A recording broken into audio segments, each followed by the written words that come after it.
مشاهدينا الكرام، مشاهدي ملاعب العرب في كل مكان، نجدد تحية لحضراتكم من هنا من المغرب الشقيق ومركب محمد الخامس، حيث نلتقي مع نجم من نجوم الكرة المغربية والعربية والإفريقية، هو النجم صلاح الدين بصير. مرحبا بك كابتن صلاح. مرحبا بك.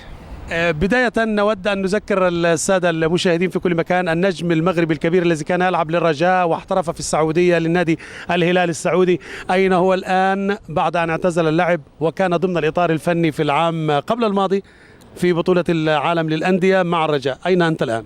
بسم الله الرحمن الرحيم. فحاليا فكنخضع الراحة وفترة تأمل واستعادة يعني المقومات ديالي، وبالتالي فانا كنفكر في المستقبل ان شاء الله ديالي، لا الشخصي ولا حتى المهني.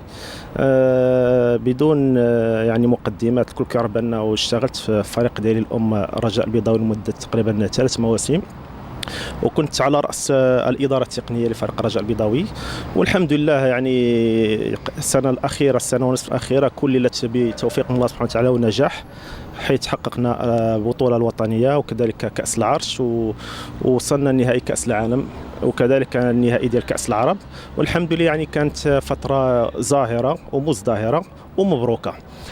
نعم، كانت فترة زاهرة ومزدهرة ومبروكة، وحققت أكبر إنجاز في تاريخ الكرة العربية، المركز الثاني على مستوى مونديال العالم للأندية، لكن بعدها غاب الرجاء، لم يحصل على الدرع، تراجع مستواه هذا العام.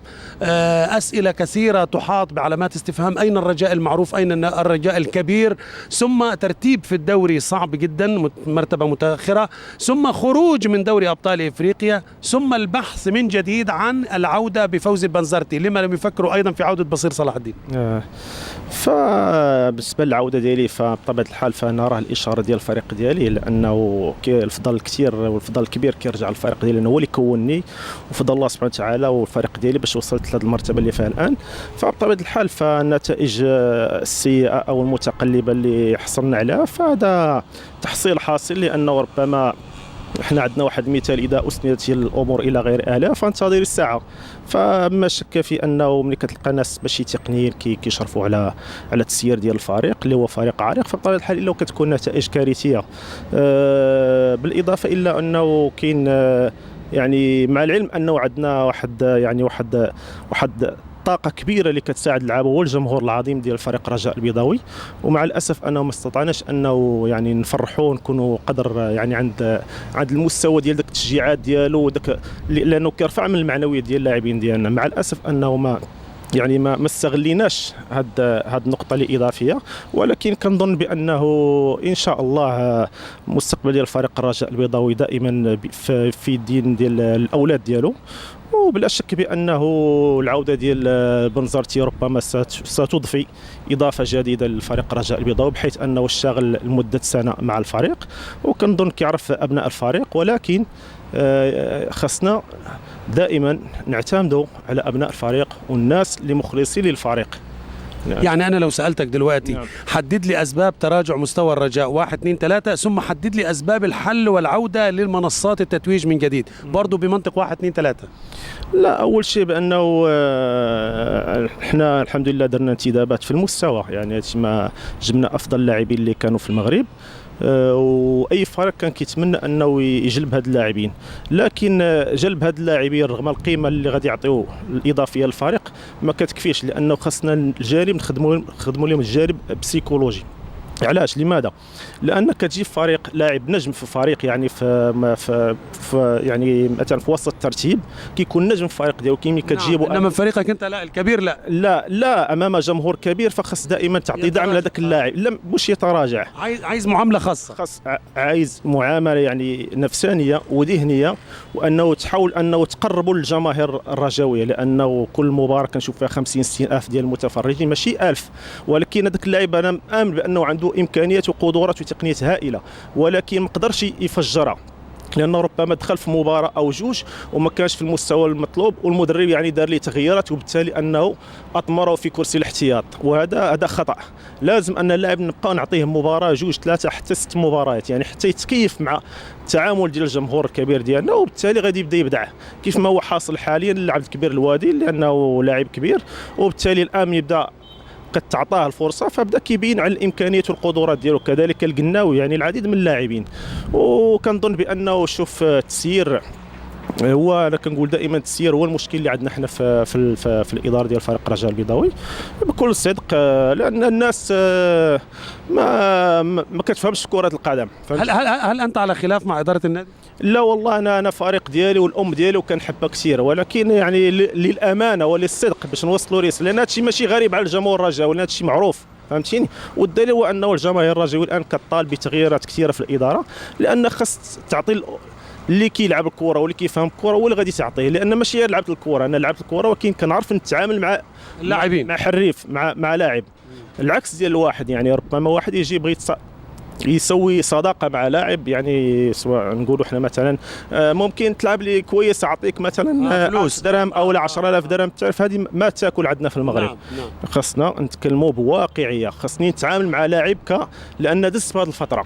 نعم. انا دزت ولعبت قدام جماهير كبيره وكان عندي تخوف النوبه الاولى، ولكن كسبت ثقه مع المدرب اللي كانوا معايا واللعابه الكبار اللي لعبوا قبل مني، كسبوني الثقه والحمد لله فهمتيني. من بعد كسبت الثقه ديال الجماهير عديد الأندية كابتن بصير ربما في وطننا العربي الكبير ربما لا تعطي العيش لخبازه كما يقولون باللهجة الدارجة المصرية، يعني لا تأتي بمن هو أهل لهذه، أهل مكة أدرى بشعابها، يعني من هو يملك هذه الخبرات، من هو الذي يملك هذه التفاصيل، لا نأتي بمن هو أهل الثقة، بمن هو يريد أن يبحث عن النجومية، عن الشهرة، يريد أن يعني يسير مع اللاعبين في ذات الاتجاه.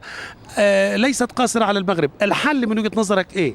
هل يكون الإدارة الفنية دائما لكرة القدم تكون للمحترفين، والإدارة المسيرة إداريا وماليا وتسويقيا تكون للمتخصصين بعيدا عن التدخل في الشؤون الفنية؟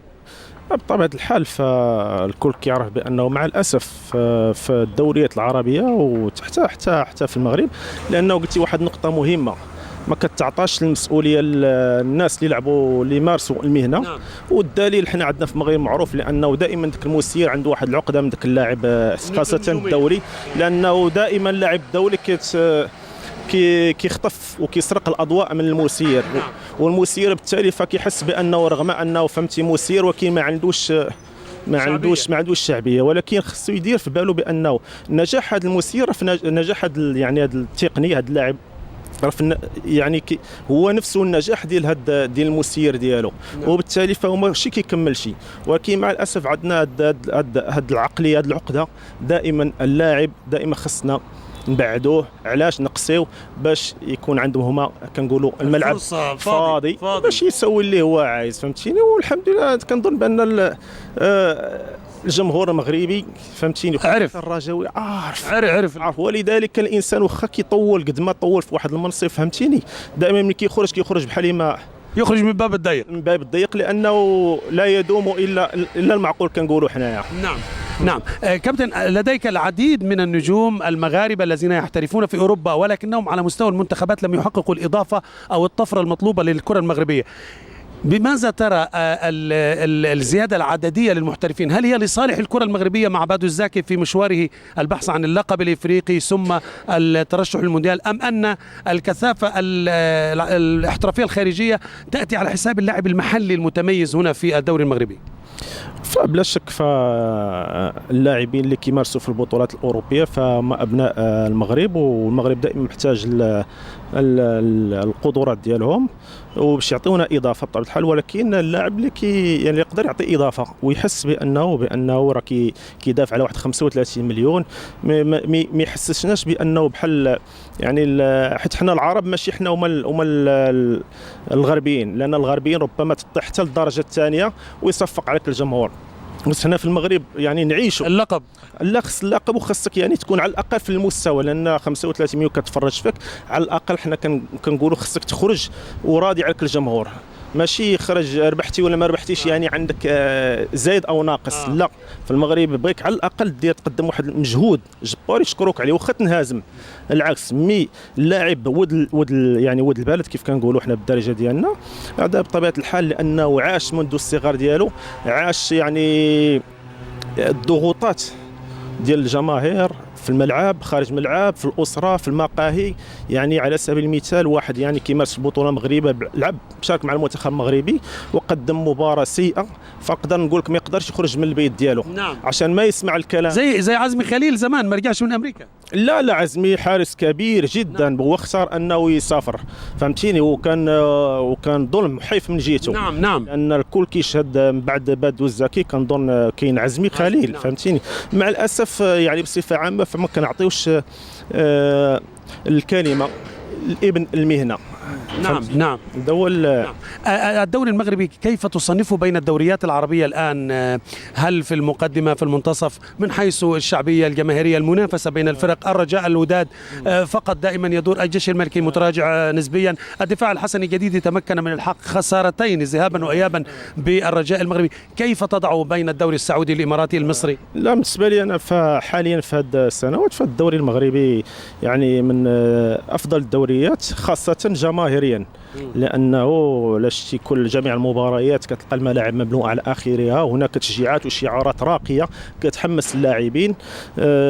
من ناحيه يعني المردود التقني يعني نقدر نقول لك يعني متوسط الى لا باس به، لكن حنا ما تنساش بانه حنا يلاه في يعني السنه الثالثه ديالنا الاحترافيه، وباقي يعني باش ندخلوا داك المنطق ديال راه في المغرب عندنا دوري احترافي، خصنا لازم شويه الوقت باش نبدلوا العقليات، والحمد لله حنا غاديين في الطريق الصحيح، والدليل بانه بطوله كانت مزيانه، لان التنافس على الدوري حتى تقريبا الدوره ما قبل الاخيره. نعم. والتنافس على شكون غادي يسقط للدرجه الثانيه باقي حتى الدوره الاخيره، يعني على العموم كانت يعني منافسه جيده هذه السنه، واللي هو جيد اكثر هو الجمهور. كابتن بصير، احترفت في السعوديه، وعديد اللاعبين المغاربه احترفوا في اوروبا، وقله منهم احترفت في الدوريات العربيه. كيف ترى اللاعب الصاعد؟ ماذا تقول له؟ احترف في أي من الدوريات، عربيا أم أوروبيا؟ وما هو الأفضل أو أفيد للاعب والكرة المغربية؟ شخصيا انا يعني مارست في البطوله المغربيه ثم احترفت في البطوله الخليجيه في السعوديه، وكذلك احترفت في البطوله الاوروبيه يعني في ديبورتيفو د لا كورونيا وفي ليل الفرنسي وفي اريس اليوناني. فكنظن بانه افضل شيء اللاعب المغربي انه يحترف مباشره، مع احترامي الكبير للفرق الخليجيه، انه كنفضل انه يمشي للبطوله الاوروبيه، لانه كاين هناك تكوين، تعرف. نعم. اعداد جيد. نعم. اعداد جيد وكيوجدوا اللاعب للمستقبل.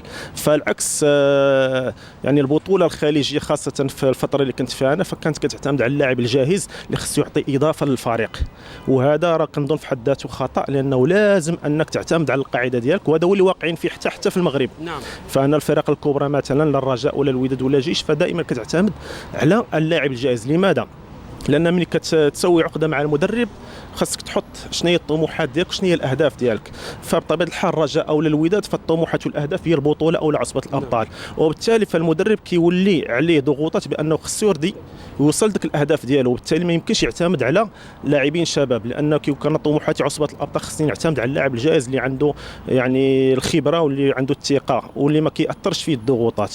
وبالتالي كنستافدوا من ذاك اللاعب لمده سنه او سنتين، ولكن ما كنخدموش القاعده مع الاسف. نعم. انا كننصحو يمشي لاوروبا. طيب قبل يعني ما اختم مع حضرتك هو سؤالين مرتبطين. السؤال الاول، كيف رايت الخروج الهزيل لفرق القمه العربيه سواء الرجاء، الاهلي، الترجي، خرجوا من دور 16 دوري ابطال افريقيا وذهبوا الى الكونفدراليه؟ يعني هل ترى هذه عوده وانتكاس في الاداء للفرق الكبرى اجباريا، راحه اجباريه وترك المجال لفرق جديده مثل المغرب التطواني، سموحه المصري؟ لا بدون شك بانه انا غادي نستثني بعض الفرق خاصه المصريه والتونسيه، لان حنا كنعرفوا الظروف اللي كتمر فيها حاليا، ورغم ذلك فما وصلوا عصبه الابطال وما ما سعفوش الحظ، ولكن بقاو في كاس الاتحاد الافريقي. فبالنسبه لنا حنايا فالامر غير مفهوم، لانه فريق وصيف كاس العالم وبالاسماء ديالو وداك الشيء ما وصلناش، ما قدرناش ندخلوا للمجموعه.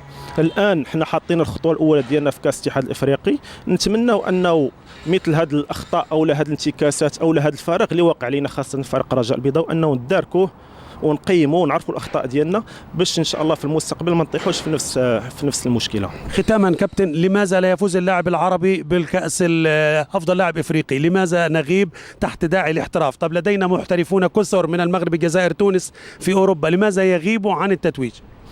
كنظن بطبيعه الحال لان الا بغيتي تتوج بالكره الافريقيه حاليا في هذه السنه وخاصك تكون كتلعب في باريس سان جيرمان ولا في تشيلسي او ولا في مانشستر يونايتد في الفرق الكبرى. وحاليا قله قليله اللي كتلعب في هذه الفرق الكبرى، كبن عطيه اللي عندنا كيلعب في باير وصلاح اللي كيلعب في فيورنتينا. هذا هما اللي كاينين حاليا في يعني العرب المشهورين في الدوري نعم. الاوروبي. ولكن مع وجود لاعبين كبار كذلك افارقه صعب. وكذلك هناك الاعلام، الدور ديال الاعلام ما تنساش بانه الاعلام الاوروبي، الاعلام الاوروبي، لان اغلبيه هاد اللاعبين عندهم تكوين فرنسي هاد الافارقه، وبالتالي كنعرفوا الاعلام الفرنسي قوي ويدعم ويشجع. فاذا كنظن خاص بزاف الامور تراجع في هذا المجال هذا. اخيرا ذكرياتك مع الكره المصريه في خلال المباريات، وانت حرزت العديد من الاهداف للمنتخب المغربي في مرمى منتخب مصر وللنادي الرجاء في مرمى الفرق المصريه.